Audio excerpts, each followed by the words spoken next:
Hey guys, welcome back to a new travel story time. I've actually only done one of these on this channel before, over a year ago, but I really want to do more because I like the idea of being able to dive deeper into crazy things that happen to me while I'm traveling that doesn't quite come across fully or at all in my vlogs. For this one, I want to go way back to my first ever trip to the Philippines. By the way, for those waiting for me to go back to the Philippines, all I'll say is the wait is almost over. This story starts on our last day in the Philippines, trying to come home. My brother Chris, What's up, play? our friend Taylor, Freaking idiot. and I had been backpacking the Philippines for a month, and it was time to head home. About 2 days before it was time to fly out, I started getting pretty sick. I got one of those fevers that's like so hot that when you close your eyes, you can feel the heat on your eyeball from your eyelid. Which really sucked because at the time we were in El Nido, which is absolutely one of the most beautiful places on earth, and it made it pretty hard to enjoy being there. Anyway, that morning we flew from Puerto Princesa to Manila, found the international terminal, and had to wait a few hours before we could check in. Not really a big deal. Where everything started to go wrong, and I'm telling you this is just the tip of the iceberg, was when the time to check in finally came. At the desk, they tell our friend Taylor that he had bought the wrong ticket. His was for the same flight, but for the next day. We tried to see if there was any way he could switch flights or buy a new ticket or something, but the plane was full and it wasn't gonna happen. As we were trying to figure things out, he ran off somewhere and we couldn't find him. We looked everywhere, but time for our flight was getting close and we had to do something. He also didn't have a SIM card in his phone, and our time limit on the airport's Wi-Fi had run out, so we couldn't even write him.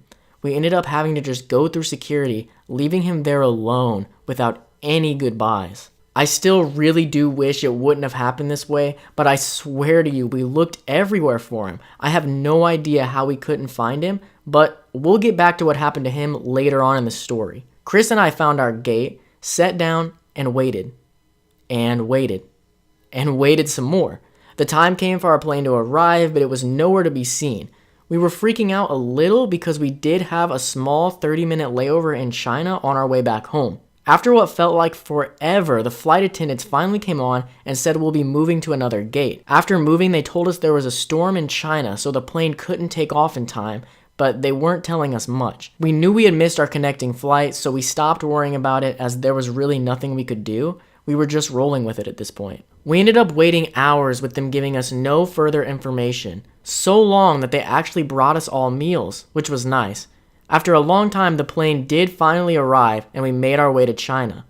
In China, things seemed to get better, but it wouldn't last. Once we got to transfers, the worker told us that they had actually changed our itinerary to go to JFK in New York, and then head to Indianapolis, our final stop, from there. We were originally supposed to go through LA, not New York, but it really didn't matter to us either way, so we were happy. We made the flight right on time. The only problem with this flight was I was extremely sick by this point. Looking back, it was probably unsafe for me to fly as I had no idea what type of sickness I had, but I was unable to think straight by this point. The flight would have been good if I didn't feel like death the whole way. After like 15 hours, we landed at JFK in New York. So close to home, we thought we'd made it. Then we found out the layover there was for 12 hours.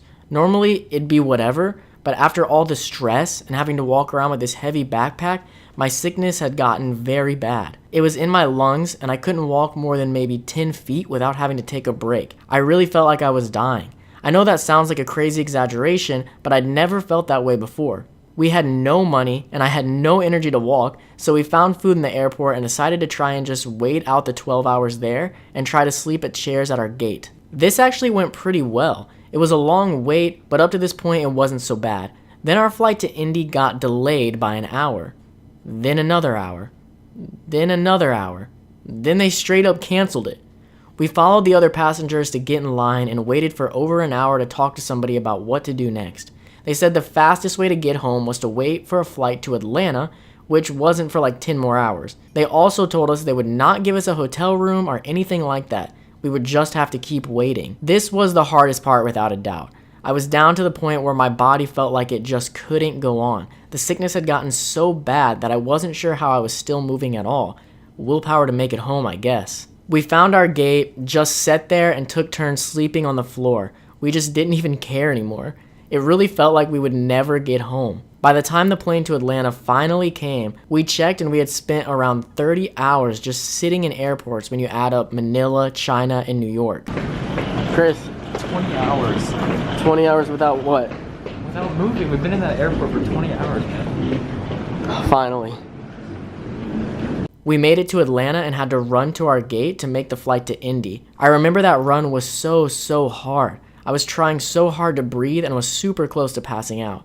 But we made it, the flight came on time, and we flew home. Once we got home, we got back in contact with Taylor. He ended up getting a hotel in Manila for the night and actually made it home before we did, even though we left a day before him. It took a good month before I was back to full health. Not totally sure what I had, but I had an inhaler that helped me a lot after I got home. I remember I couldn't even walk to the restroom without having to take a break on the way. Never been that sick since. So that's it. That's the story of the craziest airport experience I ever had, and hopefully I'll never have a story that tops it. What was your craziest airport experience? I would really love to hear about it. Let me know in the comments. Also, let me know if you want more videos like this. I have a lot more stories I could tell. Thank you so much for watching. Don't forget to like and subscribe, and I'll see you in the next one.